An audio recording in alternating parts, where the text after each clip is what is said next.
So after fifth grade, I ended up moving back out to California. And I was really excited about that because I was looking forward to this opportunity of starting over fresh, of being in a new place and around new people. It wasn't before very long after moving out there that I started to kind of feel like I'm not really fitting in here. I was struggling to make friends, and I was even kind of struggling to feel accepted in my own home.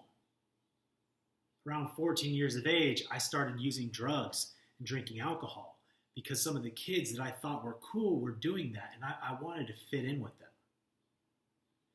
By the time high school came around, I was actually placed in a special education class because I was really struggling when it came to my schoolwork and with my grades. And this being in this program, in this class, it really, to me, defined who I was. I wasn't as smart as other people. I wasn't as capable as other people. I wasn't as good as other people. That was what I really felt, what I truly believed. I continued to struggle and continued to use drugs and fight with my family throughout high school. And my senior year, I actually ended up going to a military boarding school for at-risk youth because there was a good chance that I was going to drop out. So I go to this school, and for the next 6 months I lived there, and I actually do really well. I actually graduate with a 4.0.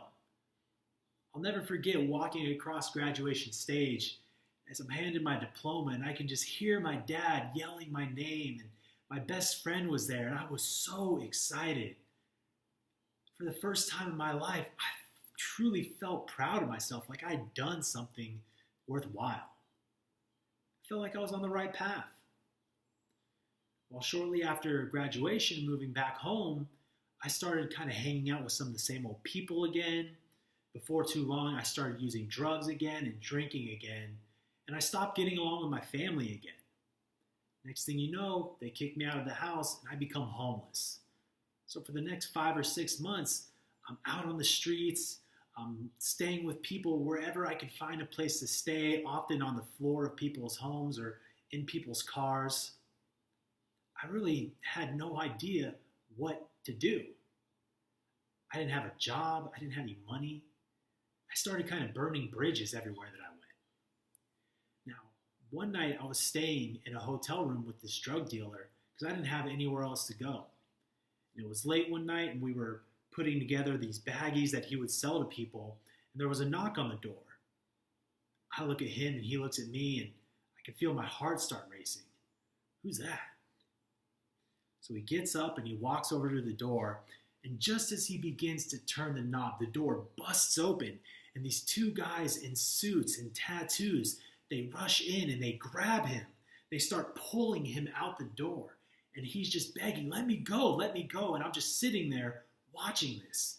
Next thing you know, they pull him out the door and they close the door. And I'm just like, what just happened? I started shaking. My heart started racing even faster. I couldn't believe what I just saw. Did that really just happen? So I'm sitting there. And next thing you know, the door opens back up. One of these men walked back through, and he walks over to me. He looks me in the eyes and he says, we're going to be watching this building. If you try to leave, we're going to kill you.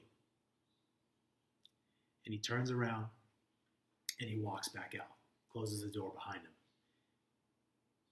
And I just break down crying. I was in shock. What is going on? What just happened? I'm sitting there shaking, and I get up. I start walking around, and I realize I can't stay here.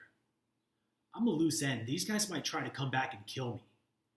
So I start looking for a way out, and I realize the only way out is through the front door.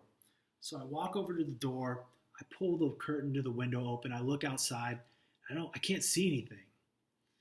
So I turn the doorknob, and I start pulling the door slowly open. I poke my head out the door. I look both ways.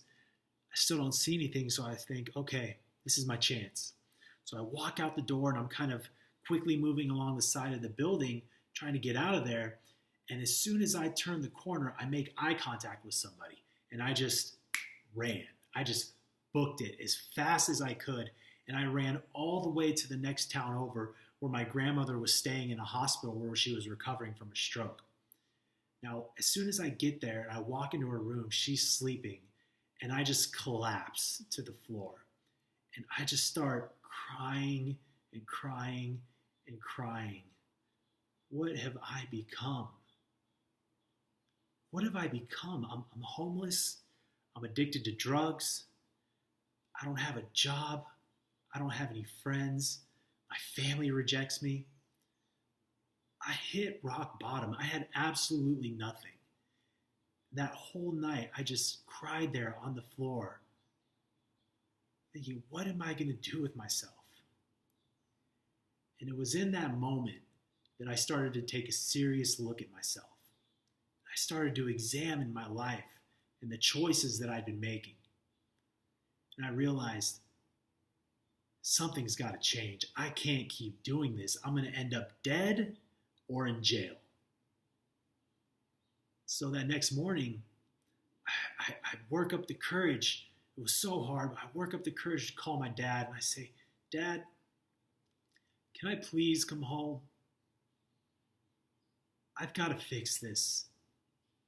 Please let me come home. I'm gonna go to the recruiter's office. I'm gonna sign up for the military. Can I please come home?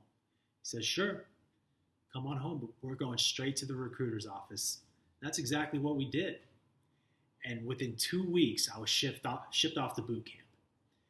And that was that was a turning of a new page for me, because up until that point, I had just been completely lost and without direction, and I really didn't have any clue what to do with myself.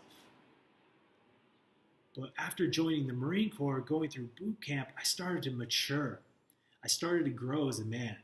By the time I was 21 years old, I went on my first deployment to Iraq. I was out there for about 9 months. And after coming home, within about a year, when I was 21, I got sent to Afghanistan. Now, I was actually planning on re-enlisting until I got blown up in Afghanistan. And then I was like, you know what? I think I'm just going to get out, go give the civilian world a try again. You know, there's got to be better than this type thing, right? I was kind of over it. I did a couple tours, really enjoyed my time in the Marine Corps. I made a lot of good friends, but I was ready for something new, something different. So I got out, I moved back to California. And again, I was excited, a fresh new start. I'm going to go to school, I'm going to try to get a job, and I'm going to really figure it out. I didn't really have any idea what I was going to do, but I thought I would figure it out. So I moved out to California, and for the next couple years, I'm having a great time. I'm going to school, I'm partying all the time with my friends, I'm having a lot of fun, meeting a lot of people, and I even got a really good job where I was making almost $100,000 a year at like 23, 24 years old.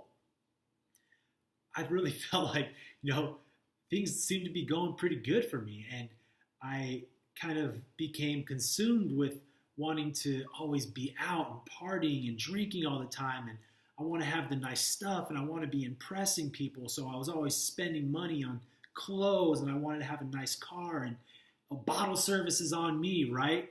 What's funny is, I was making about $100,000 a year, but I was always broke. I was always out of money by the next paycheck because I was always spending it on stuff. It was basically already spent by the time that I got it. I would even go to the ATM and overdraft my account just to be able to go out and pay for bottle service for my friends because I wanted to impress people. My whole idea was that if I just impress people, then I'll be accepted. Because I was still struggling with these feelings of inferiority that I brought with me from childhood, and I was still trying to assuage that pain that I continued to have of not being really good enough. So I was always trying to be flashy. I was always trying to impress people and manage people's impressions of me. And from the outside, I really looked like I had it all together. But as time went by, the anxiety, it started to build. I started to struggle with sleep. Next thing you know, my doctors are putting me on medications, and I'm always just worried about what am I going to do with myself. I had a very limited view of what was possible for me, and I had no idea. I didn't have a clue what to do. I had this belief that if I just get rich, everything will be perfect. That was what I thought. I was like, if I just figure out a way to get rich, Everything will be fine. Now, as time went by and as I continued to struggle, I was studying in a coffee shop one day, and I was randomly approached by this man who saw that I was studying for an accounting exam. He says, "Hey, are you an accountant?" I was like, "No, I'm just studying for an exam." And we talked a little bit, and there was something about him, this older gentleman, where I said, "Hey, you mind if I sit down with you, have a cup of coffee?" He said, "Sure." So I went over there, sat down with him. We talked for a good 20 or 30 minutes.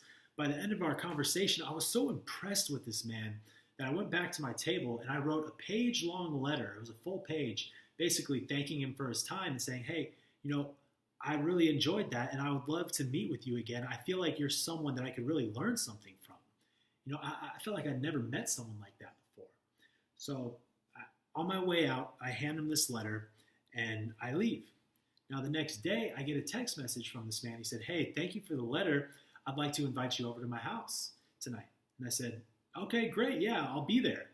And so I'm driving to his house right that night, get in front of his house, put my car in park, and I pull out my phone and I start texting some of my friends. I'm like, "Hey, you know what? I'm at this guy's house. Met him yesterday. I think that he's cool, but just in case you don't hear from me in like 2 or 3 hours, call the police, send him here. Maybe something's going down. I don't know. I think it's going to be all right, but just in case, I wanted my friends to know where I was." So I texted everybody. Everything was cool. So I go up to his door. I ring his doorbell, and he opens the door.